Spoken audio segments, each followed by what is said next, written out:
Exercise 2.8.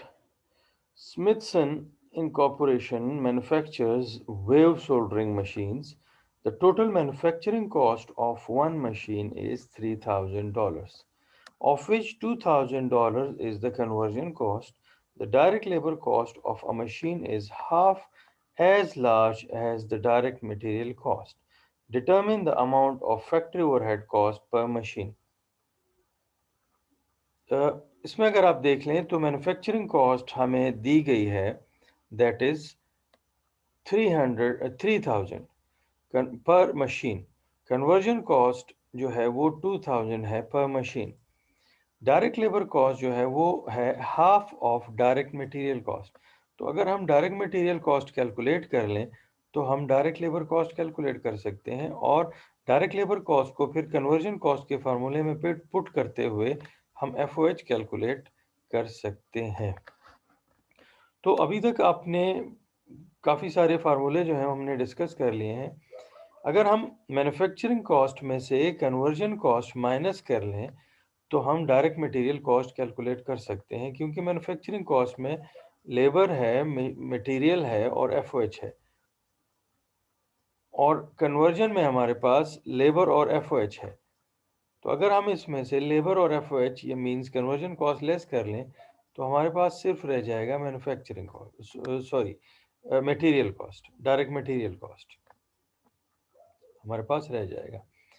तो direct material equals manufacturing cost minus conversion cost. तो जब मैंने मैन्युफैक्चरिंग कॉस्ट में से कन्वर्जन कॉस्ट लेस कर लिया तो डायरेक्ट मटेरियल कॉस्ट हमारे पास आ गया $1000। अब उसका अगर आप हाफ ले लें तो वो आ जाएगा $500 डायरेक्ट लेबर कॉस्ट। अब इसको आप सिंपली कन्वर्जन कॉस्ट के फार्मूले में पुट कर लें तो आपके पास आ जाएगा F O H equals conversion cost minus direct labour cost. वैसे अगर आप 2000 में से 500 लेस कर लें तो आपके पास 1500 की वैल्यू आ जाएगी एफ ओ एच की।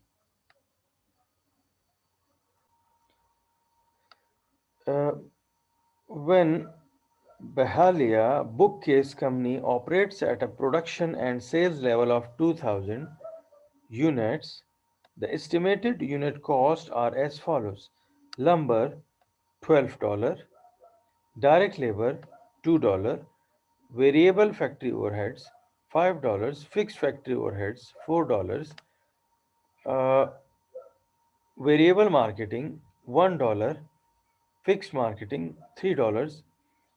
अब इसमें से हमने फर्स्ट कैलकुलेशन करनी है estimated conversion cost per unit की। तो कन्वर्जन कॉस्ट अगर हमने कैलकुलेट करना है तो उसका तरीका ये है कि हम डायरेक्ट लेबर और एफओएच को ऐड कर लें तो हमारे पास कन्वर्जन कॉस्ट आ जाएगा। यहाँ पे हमारे पास दो तरह का एफओएच है, जिसमें से एक पोर्शन वेरिएबल का है और एक पोर्शन फिक्स्ड का है। तो दोनों हमने ऐड कर रहे हैं, क्योंकि कन्वर्जन कॉस्ट में ये स्पेसिफाई नहीं किया गया कि वो हमने वेरिएबल कैलकुलेट करना है, वो हमने टोटल कैलकुलेट करना है। तो टोटल एफओएच हमने उसमें ऐड करना है। फिर सेकंड रिक्वायरमेंट प्राइम कॉस्ट की है। तो प्राइम कॉस्ट में हमारे पास ये जो लंबर है ये इनका डायरेक्ट मटेरियल है, क्योंकि इनका ये रॉ मटेरियल है, तो इसको हम डायरेक्ट मटेरियल लेंगे। और डायरेक्ट लेबर को जब हम इसमें ऐड करते हैं तो हमारे पास प्राइम कॉस्ट की वैल्यू आ जाती है।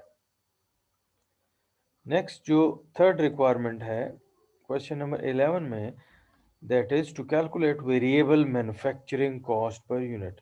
यहाँ पे आपने ख्याल रखना है कि मैन्युफैक्चरिंग कॉस्ट में हमारे पास तीन चीज़ें हैं, मटेरियल है, लेबर है और एफओएच है। लेकिन मटेरियल और लेबर तो ऑलरेडी वेरिएबल हैं, लेकिन एफओएच का आपने वेरिएबल पोर्शन लेना है, फिक्स पोर्शन इसमें नहीं लेना, क्योंकि स्पेसिफाई किया गया है कि आपने कैलकुलेट करना है वेरिएबल मैन्युफैक्चरिंग कॉस्ट। तो प्राइम कॉस्ट में अगर आप ऐड कर लें वेरिएबल एफओएच तो आपके पास आ जाएगा 14 + 5 दैट इज 19।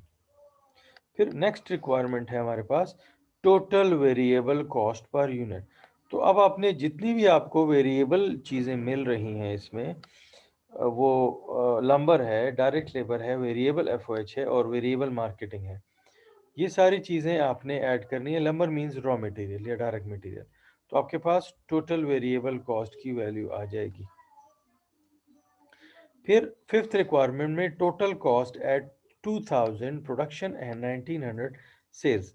वही प्रोसीजर है जो क्वेश्चन नंबर 1 में था कि प्रोडक्शन जो है उसको हम अप्लाई करेंगे बाकी सारी चीज़ों के ऊपर, जितनी भी हैं, लेबर है, मटेरियल है, और इसके अलावा एफओएच है, सारी चीज़ों के ऊपर। और सेल्स जो हैं, सेल्स की वैल्यू हम अप्लाई करेंगे वेरिएबल मार्केटिंग के ऊपर। तो वही प्रोसीजर हमने यहाँ पे भी किया। Lumbar, labour, variable FOH, fixed FOH, fix marketing को हमने प्रोडक्शन लेवल के साथ मल्टीप्लाई कर लिया, और सिर्फ वेरिएबल मार्केटिंग को हमने मल्टीप्लाई कर दिया विद सेल्स लेवल, क्योंकि उसका ताल्लुक, सिर्फ उसी का ताल्लुक सेल्स के साथ है। तो इनको जब हमने मल्टीप्लाई कर दिया तो हमारे पास 53,900 की वैल्यू आ गई। फिर एक और तरीके से भी हम इसको सॉल्व कर सकते हैं कि total cost equals total variable cost plus total fixed cost. तो जितनी भी वेरिएबल चीज़ें हैं उनको आप वेरिएबल के साथ मल्टीप्लाई कर लें, उनको वेरिएबल रखें, ये वेरिएबल कॉस्ट है। Lumbar, direct labour plus variable FOH को आप मल्टीप्लाई कर दें विद यूनिट्स, और यहाँ पे वेरिएबल मार्केटिंग को आप सेल्स के साथ मल्टीप्लाई कर लें। ये पोर्शन हमारा वेरिएबल कॉस्ट का है, यहाँ तक हमने वेरिएबल कॉस्ट कैलकुलेट कर लिया।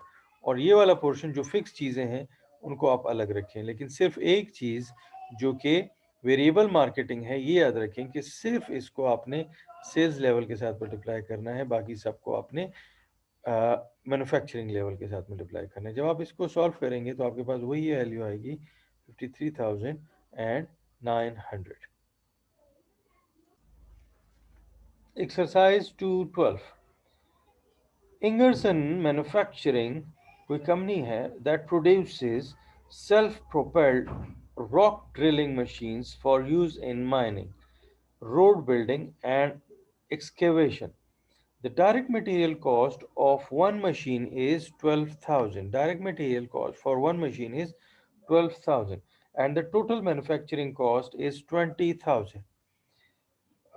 Fact, the overhead cost of one machine is one third as large of prime cost.